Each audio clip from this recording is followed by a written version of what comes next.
This course, as I have told you, is EE110N. This is Introduction to Electronic Circuits.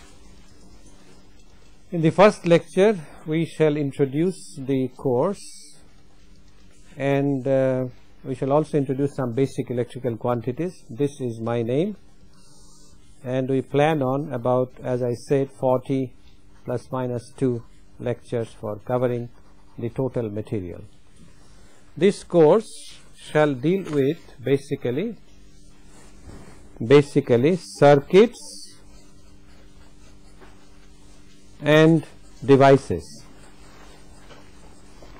electronic circuits and devices. And to be able to do justice to electronic circuits and devices, we shall first study about 16 lectures will be devoted to general circuits, and then the rest of it, that is 24, shall be to devices plus circuits containing electronic devices. This will be the usual, this will be the general breakup, about 16 to general circuits and 24 to electronic devices plus circuits containing electronic devices. To be able to follow the course, we must understand what these terms mean. These terms like device, a term circuit, and then often there shall be a term called system. We should also understand what is electrical engineering. At least have a broad idea of what is electrical engineering. Well, electrical engineering is not your major discipline, I understand, right? Is there anybody in anybody belonging to electrical engineering here? No. Okay. So it is all the more important as to what electrical engineering means. Double E basically deals with two kinds of phenomena. One is related to energy and the other is related to information. The energy aspect of electrical engineering is concerned with generation, transmission, distribution and utilization of electrical energy, usually high power energy, that is the electrical voltages and currents that shall be dealt with in consideration of energy are usually high amplitude ones. That is, you would not talk of, when you are considering energy aspect, you would not talk of a voltage like a 0.1 microvolt or 1 milliampere current. You will talk of currents of the order of amperes or 220 volts and so on. The energy aspect has to do with high amplitude voltages and currents, and they are concerned with generation of such high amplitude electrical quantities, generation at a particular point like the Indraprasth power station, then transmission from a power station to another, let's say, substation like the R.K. Puram grid, and then generation, transmission, then distribution to various houses, for example, and utilization of this energy for lighting, for heating and for many other purposes. This is the energy aspect, whereas the information aspect of electrical engineering deals with low amplitude. These are usual and broad definitions. They deal with low amplitude voltages and currents, and usually they would be of the order of a volt or less, currents of the order of a milliampere or less, although power also is important, but the power level in generation, transmission, distribution and utilization of information containing electrical signals or electrical voltages and currents, the energy level or the amplitude level shall never compare with the levels of energy and currents and voltages which are relevant to the energy aspect. So these are usually low amplitude electrical voltages and currents. Now the information aspect is of course most important in communication, any type of communication from one place to another, from one human being to another, or from a group of human beings to another group of human beings, and this is done through electrical signals. So communication is the main let's say utilizer of the information aspect of electrical engineering, and this communication is done with the help of what we are going to study, namely devices and circuits. Broadly, a device is a building block for a circuit. For example, a transistor is a device, a resistor is a device, an inductor is a device, a capacitor is a device, a diode is a device, and there are many other examples. An integrated circuit, a chip, is a device, and so on and so forth. And a circuit is a meaningful interconnection of devices, a meaningful interconnection. Well, you could put a resistor here and a capacitor here without any connection between them. Well, that does not make a circuit. A circuit is a meaningful interconnection of devices to perform a specified function. Otherwise, it is not a circuit. A circuit can be of two types. Circuit can be lumped or distributed. These are all new terms, and therefore you should pay attention to their meanings and interpretations.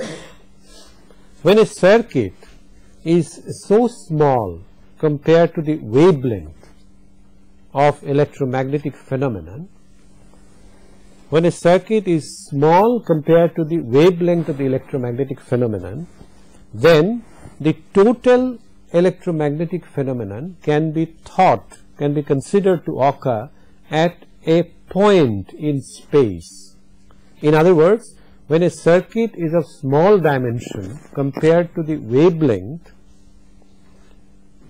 the whole phenomena can be thought to be lumped at a specific location in space. So the space variable x, y or z, they are not important in a lumped circuit. Such circuits are said to be lumped. In other words, the voltages and currents shall only be considered as functions of time, t. The space locations are not important. On the other hand, if the circuit is so large that its dimensions are comparable to the wavelength of the electromagnetic phenomena, for example, a transmission line, you generate power at Indraprasth and maybe you transmit it to some point in Madhya Pradesh, or from a Madhya Pradesh grid you borrow some power for Delhi. The length of the line is comparable to the wavelength, and therefore that circuit is a distributed circuit. In this particular course, well, in a distributed circuit, you see voltages and currents in general shall depend on the space coordinates and also time, and therefore in general there shall be functions of x, y, z and also time. Alright, x, y, z are the space coordinates and t is the time. In this particular course, we shall be concerned only with lumped circuits. We shall not consider distributed circuits at all. But it's good to know that distributed circuits do exist. Then you shall often get a term like system. We have already said what is a device. We have already said what is a circuit. And then you will also get a term like system. Now, a system consists of devices, circuits. Well, circuits are meaningful interconnection of devices. Therefore, a system contains circuits, it contains devices, but now devices can be electrical as well as non-electrical or interface devices. For example, a public address system, when a political leader speaks to his electorate, well, it is not a public address circuit, it is a system, because he speaks in front of a transducer which converts sound energy or mechanical energy into electrical energy. Now, a transducer, a microphone, is not purely an electrical device, it is an electro-mechanical device or mechano-electrical device, alright. So, a system consists of circuits and devices, where devices may include electrical as well as non-electrical and interface devices. A public address system has a microphone which is not purely an electrical circuit or device. Then it contains an amplifier which is in fact a circuit. Amplifier is a circuit. Then the amplifier goes to a loudspeaker which is also a transducer. This is not a purely electrical device, it is an electrical energy conversion to sound energy or mechanical energy. Now, such a conglomeration of circuits and devices, the only difference is devices may contain non-electrical or interface devices also. Then the total conglomeration is called a system. For example, a public address system is an example of a communication system. There are other types of communication systems and so on. So, the word system should be familiar to you. Then we shall also use the word model in many situations. A model in electrical engineering terminology is quite different from the dictionary or the popular use of the word model. A model is invariably associated with an adjective circuit. It is a circuit model. Okay, a circuit model is an equivalent electrical circuit for a physical device. A circuit model, or simply a model, in the context of electrical engineering or electronic circuits, a model shall be used to mean a circuit model, and a model is the equivalent circuit of a physical device. A physical device could, for example, be a transistor. And as we shall see later, if the current, there are three terminals in the transistors: base, collector and emitter. We shall see this in details later. I am just illustrating a point. If the current in the collector and the base are given by I sub C and I sub B, then you will see later that a small signal equivalent circuit shall be simply like this: a resistance R pi and beta I sub B. This is the collector current I sub C. Now, this is not the physical device. The physical device is this. This is a schematic symbol for a physical device, and this one represents the performance characteristic with some approximations of the physical device. So, this is called a model. All right. To take a simpler example, let's consider a resistance. Let's consider a resistance. Have you seen a resistance in the laboratory? A resistance? Yes, you have, with color codes and all that. All right. Take a simple resistance. Now, if you measure, if you put a voltage generator across it, V, all right, and measure the current I. Now, this V can be of any frequency. In other words, the frequency of the voltage source is a sinusoidal source for simplicity, let us say, whose frequency can be varied. So, omega, that is, it is of the form Vm sine of omega t or cosine omega t. It is a sinusoidal signal, all right, sinusoidal voltage.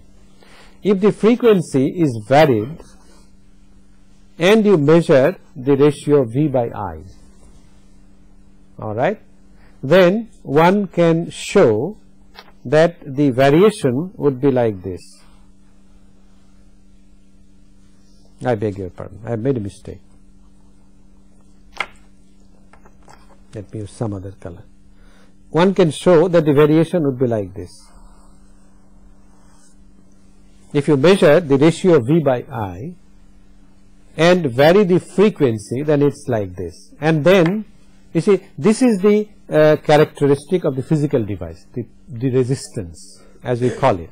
And you can see that over this range, which we might call A, V by I is a constant, so it behaves as a pure resistance.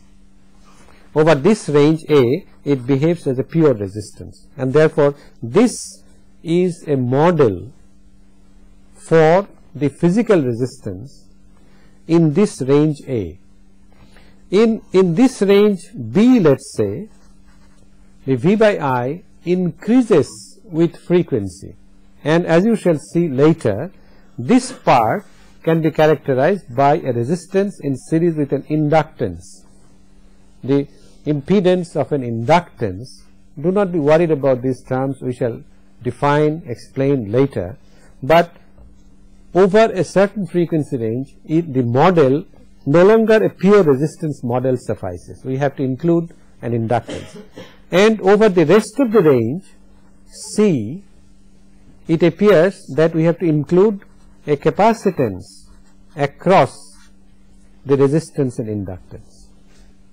So these three are examples of models of a simple device like a resistance that you see in the laboratory. If you make a physical measurement of this at various frequencies, then the model at various ranges of frequencies shall be different. And this is what we mean by the term model. All right, then let us go back to some basics like physical quantities. We will start with force. We will, these are very relevant to electronic circuits. Let us review some of the concepts that you must have already learned in mechanics and also in electricity and magnetism in the JEE syllabus or the first year physics course. This is just to refresh our memory about these various quantities. Force, as you know, is defined with Newton's second law of motion, right? Force is a vector. You are acquainted with vectors and scalars? Yes. Force is a vector given by m times acceleration, mass times acceleration, and the unit of force is 1 Newton in International System of Units, SI units. 1 Newton is a force required to generate an acceleration of 1 meter per second squared to a mass of how much? 1 kilogram. All right. So the unit of a force is 1 Newton. Energy is expressed in joules, and energy is the capacity for doing work. If 1 kilogram mass moves with a velocity of 1 meter per second, then it has a kinetic energy of half a joule, 0.5 joule. Okay, so the unit is joule. You can have many other ways of defining a joule, but this is good enough. Power is the rate of doing work. So if energy is denoted by W, then power P is equal to dW dt, rate of doing work, and therefore the unit should be joules per second, which we call a watt. All right. Now charge. Charge is usually defined in terms of newtons. That is, you place two charges and express the force of attraction or repulsion between them in newtons. All right. But charge for electrical engineers, for electrical engineering and electronic circuits, we shall conveniently define, it's not an absolute definition, we shall conveniently define in terms of an electron. As you know, an electronic charge is 1.602 times 10 to the minus 19 coulombs. And so 1 coulomb can now be defined in terms of the charge of a certain number of electrons, and this number is 6.24 times 10 to the 8 electronic charge, 10 to the 18 electronic charge. You can also describe 1 coulomb in terms of the force experienced by a charge. Okay, you know the force experienced by a charge is given by the charge multiplied by the electric field QE, and therefore a coulomb is that amount of charge which experiences a force of 1 Newton in an electric field of 1 volt per meter. All right, you can define that way, or you can also define a charge in terms of a current. It is the amount, 1 coulomb is the amount of charge transferred by a current of 1 ampere in 1 second. And this brings, we are not making absolute definitions, these are convenient ways of looking at these various quantities. Absolute definition you look in the physics course, how to measure absolute measurement of charge and current and all that. This brings us to the definition of a current. Current I obviously is the rate of flow of charge, that is dq dt, and the unit should be coulomb per second, which has been named after Ampere, the great electrical engineer, and the unit coulombs per second is given the name of Ampere. Now, in considering current, since current is related to flow of charge, we must distinguish between the polarities of charge. Suppose we have an electric field in this direction E, and you have a positive charge, let's say Q1 plus, and a negative charge, let's say Q2, which is negative. All right, then the positive charge shall move in which direction? In the direction of the field. It shall move in this direction, and this shall move in this direction. The current then shall consist of two components, one due to the motion of positive charge, the other due to the motion of negative charge. Now, a negative charge moving from right to left is equivalent to a positive charge moving from left to right, and therefore the current here shall be dq1 plus dt, that is from left to right due to the motion of positive charges, plus dq2 minus dt. It contains two components, one due to positive charge, the other due to negative charge. This shall be useful when we consider the electronic devices like a diode or a semiconductor transistor, where there are carriers, charge carriers of both polarities, positive as well as negative, and therefore we shall have to consider both the components of charge, of current. One should also recall the definition of potential, because voltage is basically defined from a potential. Potential, electric potential at a point in space is defined as the amount of work required to be done to bring a unit positive charge from infinity up to that point. All right, and potential difference between 2 points, let's say what should I use for, let's say phi 1 and phi 2. If these are two absolute potentials of the 2 points, then phi 1 minus phi 2 is called the potential difference between these 2 points or the voltage between these 2 points. And as you know, for measurement of voltage, voltage is basically difference of potential between 2 points, and it becomes absolutely convenient if we can fix a reference potential, and the reference potential is that of the earth, not this earth, the earth down below. It has to be the conducting earth, all right.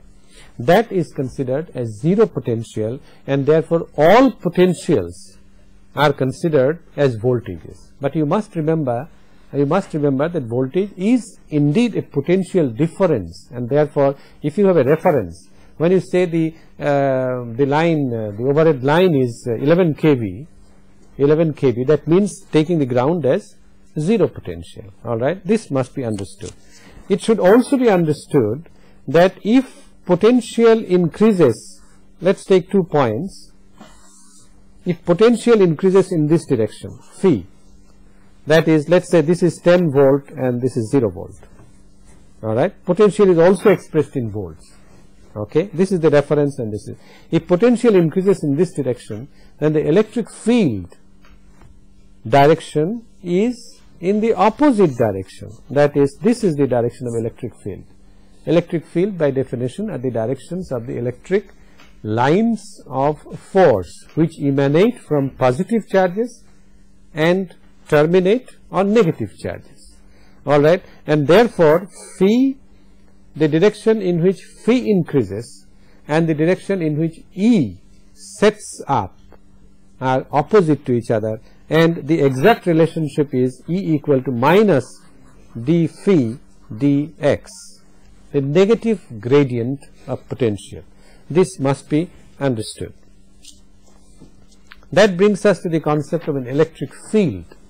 Electric field, you see, we are mixing things up, defining one in terms of the other, then defining the other, and so on. This is a convenient way of refreshing memory, because all the absolute definitions are known to you. What is an electric field? An electric field is, well, first, existence. An electric field exists around a charge or a set of charges, all right. A charge or a set of charges, there exists an electric field. You could have, let's say, a sphere charged with, let's say, plus q, or you could have 2 spheres, one is plus q and the other is, let's say, minus q. Then whenever there is a charge around, there exists an electric field. Now the property of an electric field, the manifestation of an electric field, is that if you put another charge nearby, it shall either be attracted or repelled in a specific direction. It shall move in a specific direction which shall indicate the direction of the electric field, and the amount of force experienced if this extra charge is a unit positive charge, that is 1 coulomb, then the force experienced will give you the value of the electric field, and the direction in which this force is exerted will give you the direction of the electric field. And therefore electric field is specified by 2 quantities. One is the magnitude and the other is the direction. So it is a vector quantity, all right. Now the charge need not, the set of charges or the charge which sets up an electric field need not be stationary, it could be moving. Now if the charges are moving, then in addition to electric field there also appears a magnetic field, all right. And if there is a magnetic field, then we define what is a quantity called magnetic flux density, and this we shall denote by B.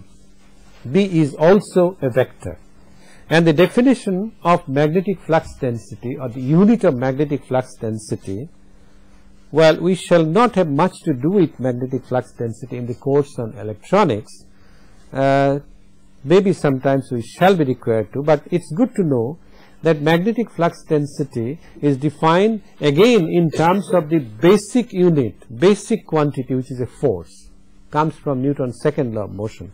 It can be shown that the force experienced by a charge q moving with a velocity u, velocity is a vector quantity, moving with a velocity u in a magnetic field of flux density B is given by this. Force is equal to charge multiplied by scalar multiplication, q is a scalar, multiplied by the cross product of u and b. The cross product of u and b, the magnitude is product of the two magnitudes multiplied by sine of the angle between the two, and the direction is perpendicular to the plane containing u and b, following which rule? Right hand rule. All right. We will not go into more details of this, perhaps it shall be done a little later, and you will have much more to do with this in the course on Introduction to Electromechanical Energy Conversion, if you do take that course. But let me point out a clever way of defining the magnetic flux density. Obviously, it shall be equal to the force exerted on a unit positive charge, 1 coulomb, moving at the rate of 1 meter per second. So that's how we define the magnetic flux density. You see, we have defined force in newtons is a absolute mechanical quantity. There is an absolute standard for this. There is a standard for meter. There is a standard for time. So meter per second is the velocity. This is in newtons, and we have already defined a coulomb, and therefore it becomes very convenient to give an unit to B, that is the magnetic flux density, and this is named after the Czechoslovakian, was it Czechoslovakian? No, I'm not too sure. Gentleman Tesla, Nikolai Tesla. So a unit of magnetic flux density in the SI unit, System International, is a Tesla. Now let's go back to charge and voltage and energy.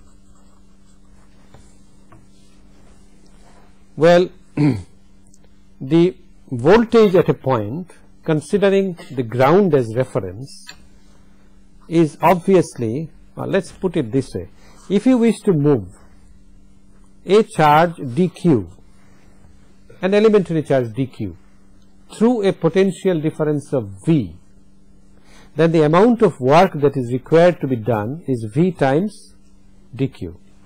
This is the amount of work required to be done, dW. Alright. So dW is equal to V dq. In other words, V can be written as dW dq. This is the relation between voltage, energy and charge. V is dW dq.